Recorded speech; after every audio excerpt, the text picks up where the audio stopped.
आपने मुझे बजट पे अपनी बात रखने का अवसर प्रदान किया। मैं अपनी बात को शुरू करते हुए बहुजन समाज में जन्मे सभी संतों, गुरुओं और महान पुरुषों को नमन करता हूं। साथ साथ मैं भारत की महान जनता का भी धन्यवाद करता हूं कि उन्होंने लोकतंत्र की रक्षा इस बार की है। सभापति महोदय, पिछले 10 सालों में सरकार की नीतियों के कारण गरीब और गरीब हुआ और अमीर हुआ है, यानी गरीबों और अमीरों के बीच फासला बढ़ गया है। सारे देश की संपत्ति को चंद अमीरों के हाथ में दे दिया गया है। ये हमारे संविधान की मंशा और समतावादी समाज के लक्ष्य के खिलाफ है। अतः हमारी नीतियां गरीबों के पक्ष में भी होनी चाहिए। जातिगत जनगणना, SC, ST, OBC यानी कि जो बहुजन समाज के लिए आज जीवन मरण का प्रश्न है, इसके बारे में कोई बात बजट में नहीं की गई है। इसके बाद जनसंख्या के अनुपात में बहुजन समाज को सभी क्षेत्रों में हिस्सेदारी मिलनी चाहिए, तभी बाबा साहब अम्बेडकर का जो सपना है समतामूलक समाज का, वो पूरा होगा। महोदय, एक ऐसा विकसित भारत है जिसमें आज भी सफाई कर्मचारी को पक्की नौकरी नहीं मिल रही है और उसको गटर में उतरने के लिए मजबूर किया जा रहा है। उनके लिए कोई अलग से बजट नहीं है। बजट बन सकता है अगर सरकार चाहे। SC, ST को जो सब प्लान मिलता था, SPC का जो पैसा मिलता था, वो बजट से हटा दिया गया है। साथ साथ देश के स्तर पर आशा, आंगनबाड़ी, भोजन माता, ग्राम सेवक, PRD जवान, होमगार्डों के मानदेय में बढ़ोतरी नहीं हुई है। ऐसा कुछ भी नहीं दिख रहा है कि उनके जीवन में खुशहाली आ जाए। इनका मानदेय बढ़ना चाहिए। विधवा, वृद्धा, विकलांग पेंशन प्रत्येक महीने 500 रुपये से बढ़ाकर 5000 रुपये की जानी चाहिए, क्योंकि महंगाई बढ़ रही है। देश में प्रधानमंत्री जन कल्याण योजना के तहत SC, ST, OBC और मुस्लिम को कितने घर दिए गए, इसका कोई आंकड़ा सरकार के पास नहीं है। देश में इसी तरह SC, ST, OBC के लिए कितने परिवारों को शौचालय की व्यवस्था कराई गई। आज भी सिद्धार्थनगर जैसे जिले और तमाम जिले जो है वहाँ शौचालय की व्यवस्था नहीं है। इस पर ध्यान देना चाहिए। देश भर में SC, ST, OBC के जो रिक्त पद पड़े हुए हैं, बैकलॉग भरना चाहिए। सरकार ने कुछ नहीं कहा। ये कैसी विश्व की 5वीं अर्थव्यवस्था है जिसमें आज भी SC, ST पर अत्याचार हो रहा है, महिलाओं के साथ रेप हत्या हो रही है। NCRB का डाटा पढ़ेंगे तो खून के आंसू रोने पड़ेंगे। युवा बेरोजगार है, सड़कों पे 80 करोड़ लोगों को 5 किलो राशन में जीवन यापन करना पड़ रहा है। जो बजट SC, ST को मिलता है, मेरे दाएं तरफ जो साथी बैठे उनको बुरा लगेगा, कर्नाटक में 14,732 करोड़ रुपए इन्होंने दूसरी योजना में लगा दिए और मध्य प्रदेश में आपने 95 करोड़ रुपए जो है दूसरे बजट में लगा दिए। हमारा जो मिलता है उसको तो मत छीनो भाई। MSP की लीगल गारंटी कोई बात नहीं हुई है। किसानों को जो 6000 रुपए मिलते हैं उसको बढ़ा के 12000 रुपए करना चाहिए और फसल बीमा जो है उसका सारा प्रीमियम सरकार भरे, किसानों पर बोझ ना लगे। रिजर्वेशन प्रमोशन में लागू नहीं किया गया, पुरानी पेंशन को बहाल नहीं किया गया, इस पर चर्चा नहीं हुई। देश में मनरेगा समय न्यूनतम मजदूरी की दर 700 रुपए होनी चाहिए। समान काम समान वेतन पॉलिसी लागू होनी चाहिए। जो रसोई की चिंता करते हुए 500 रुपए प्रति सिलेंडर से ज्यादा के दाम नहीं होने चाहिए, जो महिलाओं को राहत मिल सके। बिजली के दामों में भी कमी होनी चाहिए। बेरोजगार युवाओं को 5000 रुपए भत्ता मिलना चाहिए, जो बेरोजगार युवा जो है अपनी पढ़ाई या अपना खर्चा उठा सके। मैं अपने क्षेत्र के विषय में महोदय आपसे कहना चाहता हूं कि पश्चिम यूपी में नगीना में एक एम्स बनना चाहिए, एक IIT बननी चाहिए, एक IIM बनना चाहिए। नगीना लोकसभा में उद्योग धंधे लगने चाहिए। नगीना की कताई मिल जो है उसको पुनः शुरू कराना चाहिए। RRTC जो योजना है सरकार की, उसको मेरठ से आगे बढ़ाकर मुजफ्फरनगर, सहारनपुर से नजीबाबाद, नगीना होते हुए उसको नगीना तक ले जाना चाहिए। साथ साथ नजीबाबाद से मुंबई के लिए एक ट्रेन चलनी चाहिए और नगीना, श्योरा, किरतपुर में रेलवे के ओवरब्रिज बनने चाहिए।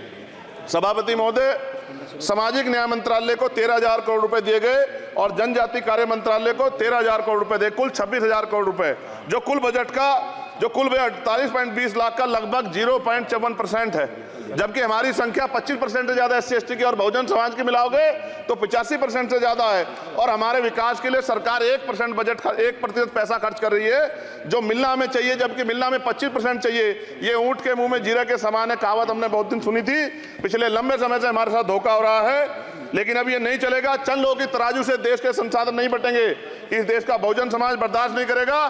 संसाधन का बंटवारा संख्या के आधार पर होगा। माननीय काशीराम साहब नारा लगाए थे, ना तो वोट हमारा राज तुम्हारा चलेगा, और आज हम कह रहे हैं ना ही वोट हमारा और नोट तुम्हारा चलेगा। इस बात का भी ध्यान जो है सरकारों को देना पड़ेगा। आपके माध्यम से सरकार से मेरी एक मांग है, सरकार इस योजना का लाभ भी अपने आप ले ले, सरह भी ले ले कि 1 लाख रुपए सालाना बहुजन समाज के अत्यंत गरीब परिवारों को दे। 10 लाख करोड़ रुपए खर्च होंगे, लेकिन इस 1 लाख रुपए की योजना से एक झटके से एक परिवार गरीबी की रेखा से ऊपर आएगा और इनके बच्चों को कुपोषण खत्म होगा, अच्छी शिक्षा मिलेगी, महिलाओं को सम्मानजनक जीवन मिलेगा। और इससे वास्तव में सबका साथ सबका विकास का नारा सार्थक होगा। अगर प्रश्न ये होगा कहां से आएगा, तो उसका जवाब ये है कि जब अमीरों का 16 लाख करोड़ रुपए माफ हो सकता है, कॉर्पोरेट टैक्स का घटाकर लाखों करोड़ रुपए का चुना सरकारी खजाने को लगाया जा सकता है, पेट्रोल डीजल के दाम 10 गुना बढ़ा, एक्साइज ड्यूटी बढ़ाई जा सकती है, तो गरीबों को सरकार पैसा क्यों नहीं दे सकती। महोदय, समय आ गया है, अब निजी क्षेत्रों में आरक्षण की व्यवस्था होनी चाहिए। SC ST OBC को निजी क्षेत्रों में आरक्षण मिलना चाहिए। और मेरी आपसे ये भी मांग है, क्योंकि अब समय की मांग है और देश तेजी से आगे बढ़ रहा है, तो मैं कहूंगा कि सरकार का जो सबका साथ सबका विकास का नारा लगभग वो असत्य महसूस होता है, क्योंकि अल्पसंख्यकों में मुसलमानों, जैनों, सिखों, बुद्धिस्टों के लिए कुछ दिख नहीं रहा, उनकी कल्याण को योजना नहीं है। मदरसों को जो बजट मिलता था वो कम कर दिया गया है।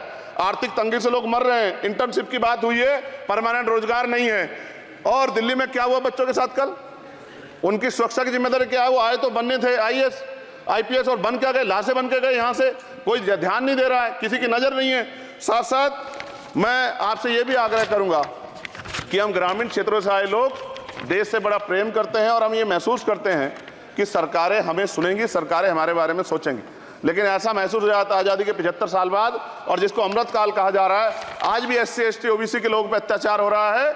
अभी 2 दिन पहले गोली से उड़ा दिया गया गाजियाबाद में, और राजस्थान में गर्दन काट दी गई। ये घटनाएं देख के डर लगता है, घर से निकलते हुए भी कि आने घर वापस लौटेंगे नहीं लौटेंगे।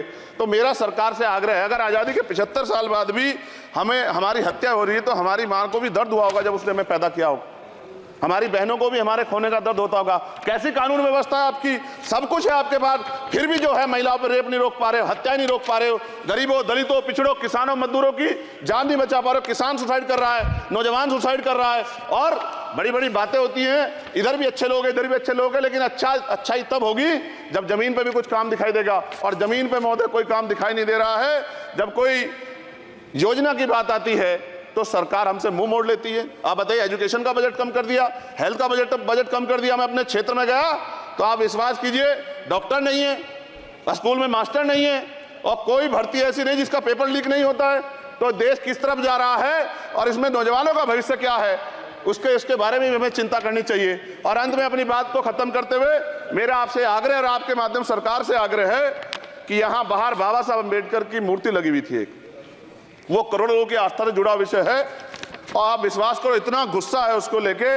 मेरी आपके माध्यम से मैं हाथ जोड़ता नहीं हूं, लेकिन मैं हाथ जोड़ के आपसे आग्रह कर रहा हूं कि प्रधानमंत्री जी, सरकार से हमारी आग्रह कि वो अम्बेडकर वादियों के सम्मान का ध्यान रखते हुए, उनके जो है दिल की पीड़ा को समझते हुए, दर्द का ध्यान रखते हुए उस मूर्ति को पुनः स्थापित करा दीजिए। अगर इसमें कोई राजनीतिक कारण अलग बात है, लेकिन मैं कंक्लूड कर रहा हूं। मगर मैं आपसे कहना चाहता हूं, इसमें बहुत गुस्सा है। जिस दिन अम्बेडकरवादी गुस्सा हो जाएगा, वो फिर इस सरकार को जो 24 में आ गई है, वो आने वाले चुनाव में ऐसा सबक सिखाएगा कि दोबारा पलट के नहीं देख पाओगे। तो मैं आपका धन्यवाद करता हूं, और मुझे विश्वास है कि सरकार मेरी बातों पे गौर करेगी और गरीबों के बारे में सरकार सोचेगी, गरीबों को आगे बढ़ने के अवसर प्रदान होंगे। धन्यवाद।